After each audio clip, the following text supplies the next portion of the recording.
இந்த எக்ஸ்பெரிமெண்ட் செய்கிறதுக்கு வந்து தேவையான பொருட்கள்லாம் இதுதான். நம்ம வந்து ஒரு கடைக்கு போயிட்டு சைக்கிள் கடையில் போய் கேட்டோம்னா நமக்கு வந்து இந்த பொருள் மட்டும்தான் கிடைக்கும்.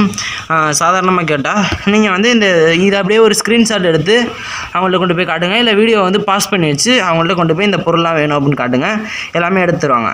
நான் இது வந்து 5 ரூபாய்க்கு வாங்கினேன், நீங்கள் வந்து எவ்வளோக்கு வேணாலும் இருந்தாலும் வாங்கிக்கிங்க. சரி ஃப்ரெண்ட்ஸ், ஃபஸ்ட்டு வந்து இந்த மாதிரி ஒரு மூடி எடுத்துங்க.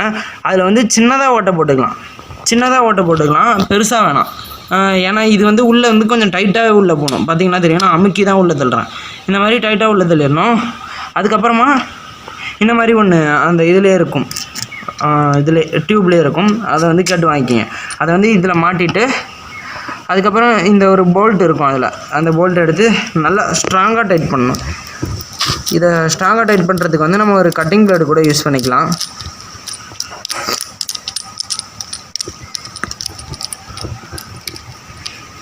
இப்போ வந்து நான் இன்னும் இதை வந்து ரொம்ப ஸ்ட்ராங்காக போடணும். அதுக்காக வந்து ஒரு கட்டிங் பிளேடு எடுத்து இதை இப்படி பிடிச்சிக்கிட்டு இந்த மாதிரி பிடிச்சிக்கிட்டு டைட் பண்ணிடுறோம். பார்த்திங்கன்னா தெரியும், ரொம்ப நல்லா டைட் பண்ணிட்டேன். இப்போ வந்து நான் வந்து இதில் வந்து இந்த மாதிரி இன்சர்ட் பண்ணிக்கிறேன். சும்மா நம்ம சைக்கிளில் வந்து காற்றடிக்கிறதுக்கு போடுவோம்ல, அந்த மாதிரி இதில் இன்சர்ட் பண்ணிடுறேன். இப்போ பார்த்தீங்கன்னா அதுக்கப்புறம் இதில் வந்து முக்கியமான விஷயம் வந்து இங்கே உள்ளே இருக்குல்ல இந்த மாதிரி ஒரு இது மாதிரி பிளாஸ்டிக், அதை வந்து எடுத்துடாதீங்க. முடிஞ்ச அளவுக்கு எடுக்காமே பண்ணுங்கள்.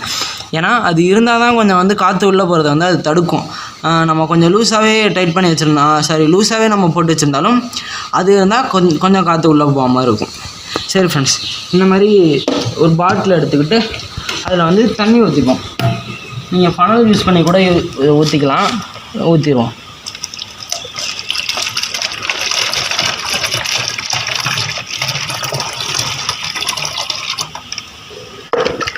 இந்த தண்ணி பார்த்திங்கன்னா நிறையாவும் இருக்கக்கூடாது, கம்மியாகவும் இருக்கக்கூடாது. கொஞ்சம் இந்த அளவுக்கு எடுத்துங்க. இல்லை கொஞ்சம் நான் இதில் கொஞ்சம் கம்மி பண்ணிக்கிறேன். இந்த அளவு இருந்தால் கரெக்டாக இருக்கும். நல்லா பார்த்துங்க, இந்த அளவு இருந்தால் கரெக்டாக இருக்கும். இப்போ நம்ம வந்து மூடி எடுத்து அதில் போட்டுறோம். மூடி எடுத்து போட்டு வச்சு இப்போ வந்து நம்ம ராக்கெட் வந்து ரெடி ஆகிட்டு, ரெடியாக இருக்குது. இப்போ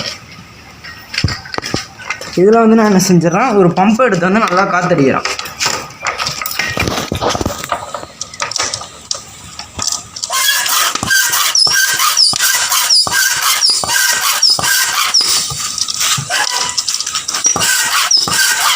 நல்லா சவுண்டு வர்றது கேட்கும். அந்த மாதிரி வந்தீங்கன்னா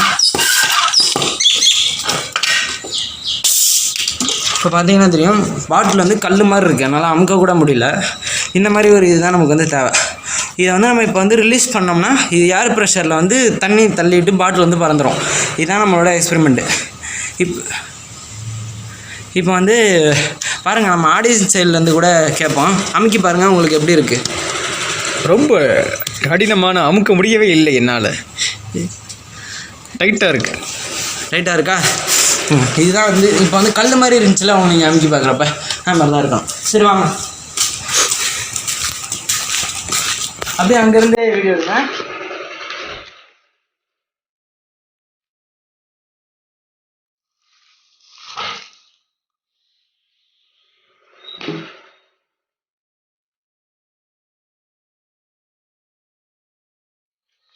இப்போ இதை நல்லா பாருங்கள், இதுலேருந்து ஒரு புகை வரும் பாருங்கள், வெளில பார்த்தீங்கன்னா தெரியும், புகை நல்லா வருது. இந்த புகைக்கு என்ன காரணம்னா நம்ம வந்து இதை வந்து கம்ப்ரெஸ் பண்ண முடியல, தண்ணியை வந்து கம்ப்ரெஸ் பண்ண முடியாதுன்றது தான் இந்த புகை வந்து சொல்லுது. சரி, நம்ம டிஃப்ரெண்ட் ஆங்கிளில் இருந்து இப்போ நான் வந்து காமிக்கிறேன் உங்களுக்கு.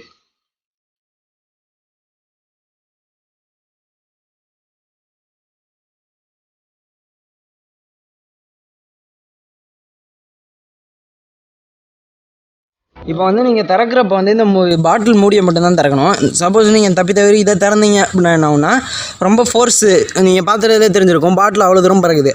அதனால் இந்த இதை வந்து நம்ம கையால் வந்து தாங்கி பிடிக்க முடியாது.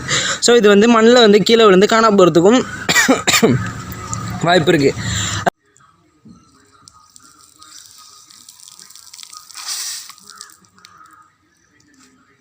இப்போ பார்த்துட்டிங்கன்னா வந்து இந்த பாட்டில் வந்து பறக்கவே இல்லை. அதுக்கு என்ன காரணம் அப்படின்னு கேட்டிங்கன்னா, நான் வந்து மூடினதை பொறுமையாக திறந்தேன், அதுதான் பிரச்சனை. பொறுமையாக திறக்கிறப்ப என்ன ஆகும், அந்த காற்று தள்ளிகிட்டே இருக்கும், அதே சமயத்தில் தண்ணி பொறுமையாக வெளில வந்துகிட்டே இருக்கும், வேகமாக வெளில வரும். இப்படி வர்றப்ப என்ன ஆகும், இந்த காற்று வந்து இவ்வளோ தூரம் வந்ததுக்கப்புறம் காற்று வந்து வேகமாக வெளில போயிடும். அதனால் வந்து பாட்டில் வந்து பறக்காது. அதே தண்ணி வந்து உள்ளே இருக்கிறப்ப பார்த்தீங்கன்னா திறந்து விட்டோம்னா அது தள்ளுறப்ப தண்ணி வேகமாக கீழே தள்ளுறப்ப அது வந்து பறக்கும்.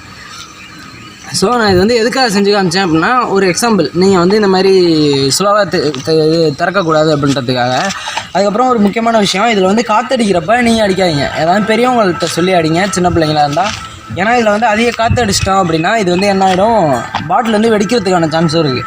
நான் இதுக்கு முன்னாடி ஒரு பாட்டில் வச்சு செஞ்சுட்டு இருந்தேன். அப்போ ஒரு நாள் வந்து இவ்வளோ அளவுக்கு தண்ணி வச்சுருந்தேன், வச்சுட்டு அப்போ என்னால் இது இவ்வளோ அளவு தான் காற்று வந்து அதில் அடிக்க முடியும். நான் இருந்தாலும் அடிச்சுட்டே இருந்தப்போ அந்த பாட்டில் வந்து வெடிச்சிட்டு, அப்படி வெடிக்கிறப்ப கால் பக்கத்தில் இருந்ததுனால அது இந்த தண்ணி வந்து வேகமாக காலில் அடித்து வீங்கிட்டு இந்த மாதிரி பிரச்சனைலாம் இதில் வரும். ஸோ அதனால் வந்து பார்த்து கொஞ்சம் இதோட செய்யுங்க.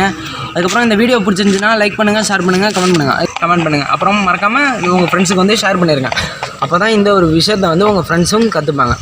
சரி, ஓகே, தேங்க்யூ ஃப்ரெண்ட்ஸ். அடுத்த வீடியோவில் பார்ப்போம்.